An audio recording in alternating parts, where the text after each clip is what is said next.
నమస్తే. ఇన్నాళ్ళు నన్ను సపోర్ట్ చేస్తూ, ఎంకరేజ్ చేస్తూ మీ ప్రేమని నాకు అందిస్తున్న ప్రతి ఒక్కరికి కృతజ్ఞతలు.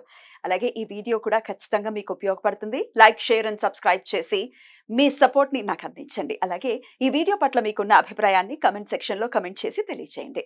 ఇప్పుడు వీడియోని చూద్దాం. జ్యోతిష్య శాస్త్రం ఒక అద్భుతం. వేదాంగమైన జ్యోతిష్య శాస్త్రం అనేటువంటిది మానవ జీవన గమనానికి ఒక వరం. జ్యోతిష్య శాస్త్రం నీ జీవితంలో వెలుగునింపే ఒక భాష.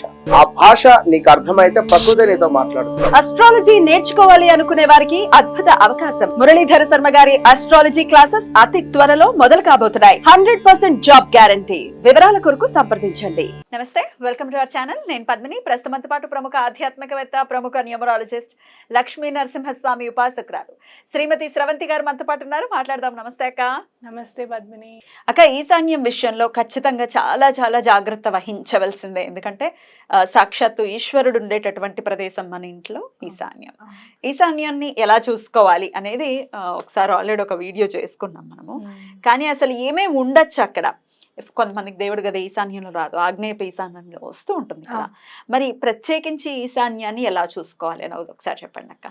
దేవుడి విషయంలో పద్మిని అంటే వాస్తు విషయంలో ఈశాన్యం కూడా చాలా ఇంపార్టెంట్. ఏ దిక్కు ఆ దిక్కు ఇది ఇంపార్టెంట్ అనుకుంటాం కదా. అయితే ఏం పెడితే ఈశాన్యంలో మనకి బాగా కలిసి వస్తుంది అంటే ధనం రూపంలో ఇప్పుడు చాలా ఇబ్బంది పడేది మనీ మ్యాటర్స్లోనే. ఆర్థిక ఇబ్బందులు, ఆర్థిక సంక్షోభాలు ఇళ్లలో కూడా. మొన్నటి వరకు బాగుందండి, సడన్ లాస్ వచ్చింది మాకు, ఇలాంటివి అన్నప్పుడు ఖచ్చితంగా ప్రతి దిక్కుకి ఆర్థికం అనేది లింక్ అయి ఉంటుంది అనమాట. అయితే మనం ఈశాన్యంలో నార్త్ ఈస్ట్ కార్నర్లో అసలు ఏం పెట్టుకుంటే మనకి ఆర్థికంగా ఇబ్బంది రాకుండా ఉంటుంది, అసలు సడన్ లాస్ లేకుండా ఉంటుంది అనేది గమనించాలి మనం. అయితే అక్కడ వాటర్ ఎనర్జీ అనేది చాలా ఇంపార్టెంట్ ఈశాన్యం వైపు. ఏదన్నా నది ప్రవహిస్తున్నట్టుగా కానివ్వు, లేకపోతే వాటర్ ఫాల్స్ పడుతున్నట్టుగా కానివ్వు, ఆ ఇమేజ్ అనేది అక్కడ పెట్టుకోవడం, ఆ ఫోటో అనేది అక్కడ పెట్టుకోవడం అనేది ఇంపార్టెంట్. లేదంటే వాటర్ ట్యాంక్స్ అయినా పెట్టుకోవచ్చా? బరువు ఉండకూడదుగా, బరువు ఉండద్దు, బరువు ఉండకూడదు. అందుకని మీరు ఓన్లీ ఫోటోనే పెట్టుకోండి. దేవుడి రూమ్ లో వచ్చింది అనుకో ఈశాన్యములా ఒక చిన్న ఫోటో, వాటర్ బాడీది ఏదన్నా సరే, రివర్ లేకపోతే వాటర్ ఫౌంటైన్స్ ది ఒక చిన్న ఫోటో, ఇంత ఫోటో అయినా సరే తీసి అక్కడ స్టిక్ చేసేసేయండి దేవుడి రూమ్ లో గోడకి. చిన్న ఫోటో ప్రింట్ తీసుకో. అలాగే మీకు ఫౌంటైన్ పెట్టుకునే ప్లేస్ ఉంది. ఫౌంటైన్ పెట్టుకుంటే నాకు చాలా ఇష్టం అండి. ఫౌంటైన్ చూస్తూ ఉంటే చాలా మనసు ప్రశాంతం అయిపోతుంది ఫౌంటైన్స్ని చూస్తే. అందుకే చూడు, పెద్ద పెద్ద నగరాలు నిర్మించేటప్పుడు నడిబొడ్డున ఫౌంటైన్ పెట్టడం, పెద్ద పెద్ద ఇళ్లలో కూడా ఇంటి ముందు ఫౌంటైన్ పెట్టడం అనేది, హోటల్స్ లో కూడా ఫౌంటైన్స్ అనేవి చూస్తుంటాం. మీరు ఏం చేస్తారంటే పూజ రూమ్ బయట లెఫ్ట్ సైడ్ ఇట్లా కార్నర్ లాగా ప్లేస్ వచ్చినప్పుడు అక్కడ ఈ ఫౌంటైన్ని పెట్టుకోవడానికి ట్రై చేయండి. అంటే మీకు ఒకవేళ ఫౌంటైన్ కనుక ఇంట్రెస్ట్ ఉంది అనుకుంటే కనుక అక్కడ ఫౌంటైన్ని ప్లేస్ చేసుకోవచ్చు. అలాగే బయట కూడా చిన్న స్టిక్కర్ మీరు ఏదంటే శివుడు మెడిటేషన్ చేస్తున్నట్టుగా, ఆయన ధ్యానంలో ఉన్నట్టుగా ఉంటుంది. దక్షిణామూర్తిదా లేకపోతే శివుడిదే ఉంటుంది. మీరు చూస్తే మనకి కేదార్నాథ్ దగ్గర పెద్ద శివుడు బొమ్మ ఇలా కూర్చొని ఆయన ధ్యానం చేసుకుంటున్నట్టుగా ఉంటుంది.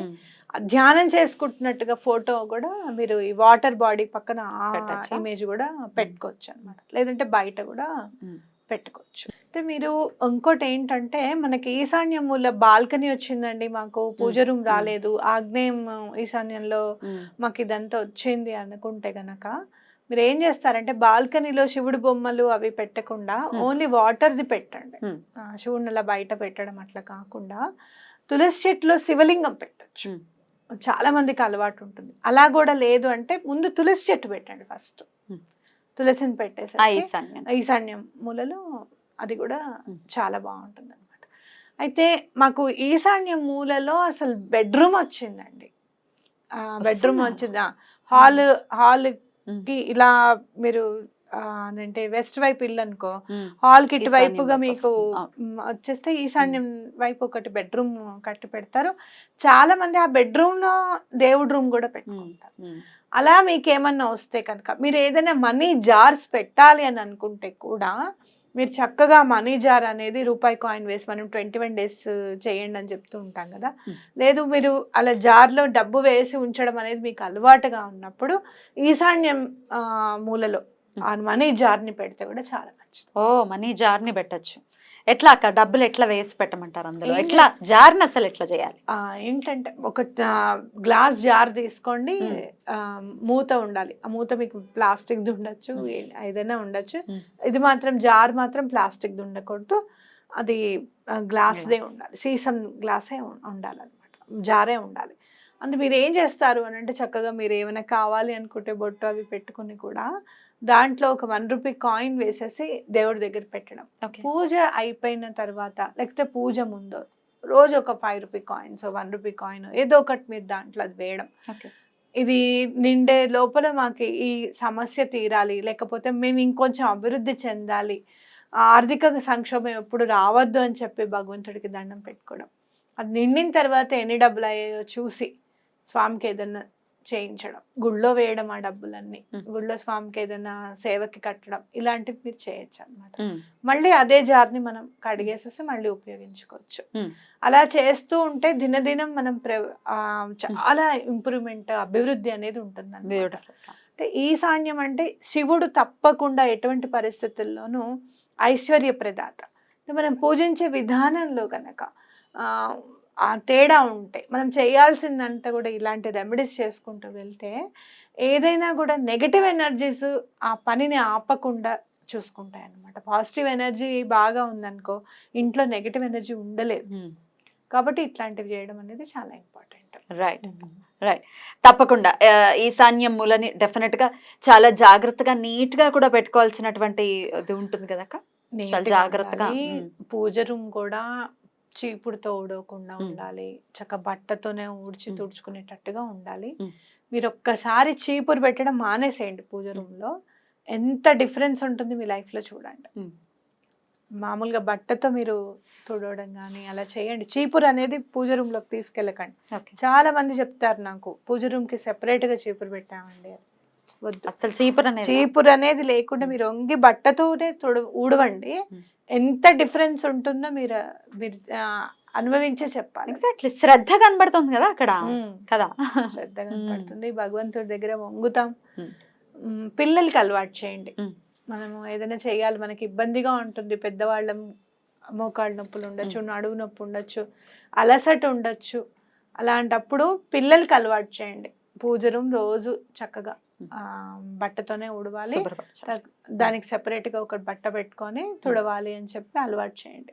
తప్పకుండా మార్పు అనేది ఉంటుంది.